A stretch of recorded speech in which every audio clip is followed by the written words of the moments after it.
Assalamualaikum warahmatullahi wabarakatuh. Saya Pipit Fitriani selaku presenter akan mempresentasikan tentang kode etik profesional akuntan internasional dan penerapannya. Sebelum itu saya akan membicarakan tentang etika dalam akuntansi. Menurut Mili tahun 2005, etika dalam akuntansi merupakan aplikasi dari etika dan moralitas ke dalam praktik-praktik akuntansi. Jadi, seharusnya pengetahuan akan etika menghasilkan seseorang lebih sensitif terhadap masalah etis dan memiliki komitmen terhadap etika. Dalam perumusan etika akuntansi di dunia internasional, salah satunya yaitu budaya mempengaruhi apa yang dianggap etis dalam suatu masyarakat. Sementara, terdapat berbagai macam budaya di seluruh dunia. Berbagai asosiasi profesi akuntan di seluruh dunia kemudian mencoba merumuskan sebuah standar etika yang dapat digunakan secara global. IFAC sebagai Asosiasi Profesi Akuntan Internasional melalui salah satu badannya yaitu International Accounting Education Standard Board atau IAISB menerbitkan kode etik akuntan yang bernama Code of Ethics for Professional Accountant. Kode etik ini pertama kali diperkenalkan pada tahun 2008 sebagai bagian dalam Handbook of International Standard on Auditing Assurance and Ethics Pronouncement. Kemudian, kode etik ini mengalami revisi pada tahun 2009 dan terakhir pada tahun 2010. Dalam Code of Ethics for Professional Accountant terdiri dari 3 bagian. Yang pertama itu prinsip dasar. Yang kedua, penerapan prinsip dasar dalam public practice. Yang ketiga, penerapan prinsip dasar dalam bisnis. Prinsip dasar dalam Code of Ethics for Professional Accountant yaitu yang pertama, integrity. Integrity mewajibkan semua akuntan profesional untuk jujur dalam segala hubungan bisnis dan profesional. Yang kedua, objectivity.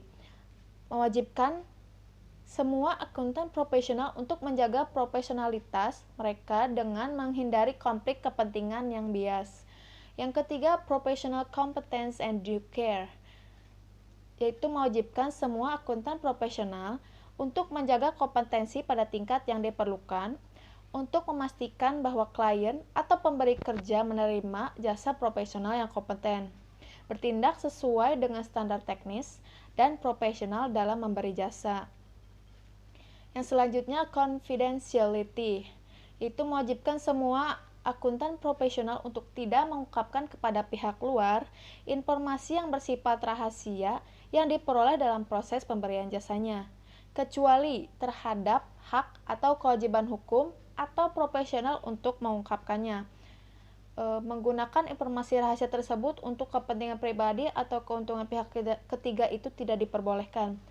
Yang selanjutnya, professional behavior, mewajibkan semua akuntan profesional untuk taat terhadap hukum dan peraturan yang berlaku, serta menghindari tindakan yang dapat mendiskreditkan profesi akuntan. Selanjutnya saya akan menerangkan tentang profesi akuntansi internasional. Di dalam profesi akuntansi internasional terdiri dari yang pertama itu CPA atau Certified Public Accountant.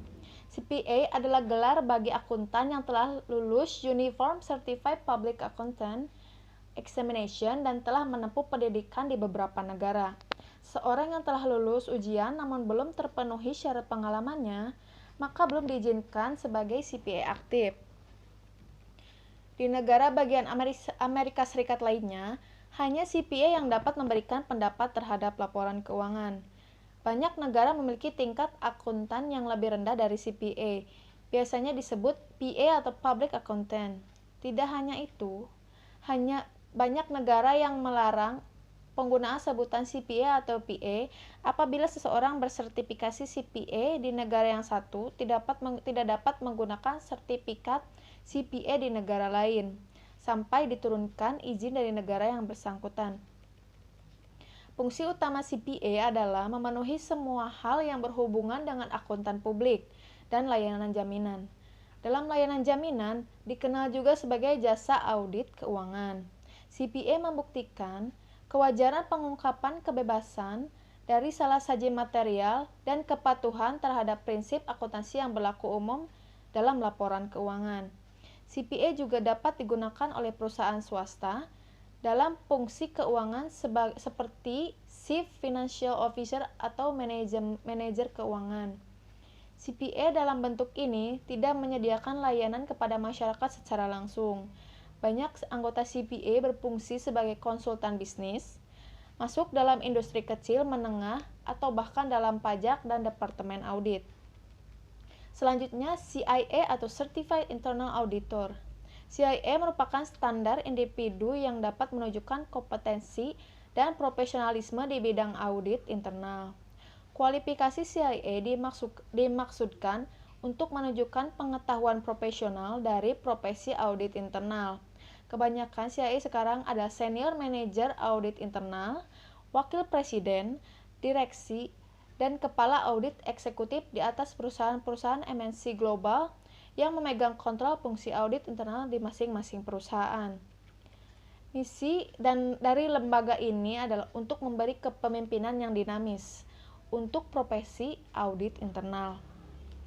Yang termasuk ke dalam hal ini adalah advokasi dan mempromosikan nilai keprofesionalan audit internal, memberi pendidikan profesional yang komprehensif, dan pengembangan peluang standar dan bimbingan para praktek profesional dan program sertifikasi. Meneliti, menyebarkan, dan mempromosikan kepada praktisi dan pemangku kepentingan tentang audit internal dan peran yang tepat dalam pengendalian, manajemen risiko, dan tata kelola. Yang selanjutnya, mendidik praktisi dan pengawas lain yang relevan pada praktik terbaik dalam audit internal, membawa bersama auditor internal dari semua negara untuk berbagi informasi dan pengalaman. Yang selanjutnya, CGA atau Certified General Accountant. CGA adalah sebutan untuk profesional yang memiliki keahlian di bidang keuangan, perpajakan, strategi bisnis, audit, manajemen, dan kepemimpinan bisnis. Seorang CGA harus memenuhi syarat pendidikan, pengalaman, dan tes yang diberlakukan secara teratur oleh CGA Kanada. Untuk menjadi seorang CGA, studi profesional dapat dilakukan di Kanada, Bermuda, Karibia, Hong Kong, dan Cina. Para CGA bekerja di seluruh bidang industri dunia, perdagangan, keuangan, pemerintah, praktek umum, dan sektor nirlaba. Selanjutnya, CA atau Chartered Accountant adalah lembaga profesional pertama yang dibentuk oleh para akuntan, awalnya didirikan di Inggris pada tahun 1854.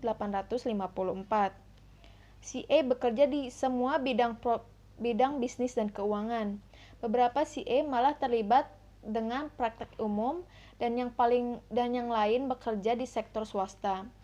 Dan ada pula yang dipekerjakan oleh badan pemerintah. Chartered Accountant Institute mengharuskan semua anggotanya untuk melakukan pengembangan profesional agar dapat tetap berada di urutan depan dibanding lembaga lain. Mereka memberikan fasilitas untuk kelompok minat khusus, memberikan dukungan kepada anggota dengan menawarkan jasa konsultasi, bantuan, dan perpustakaan teknis, bahkan menawarkan kesempatan bekerja untuk jaringan profesional dan pengembangan usaha. Di Amerika Serikat sendiri, CA setara dengan CPA atau Certified Public Accountant.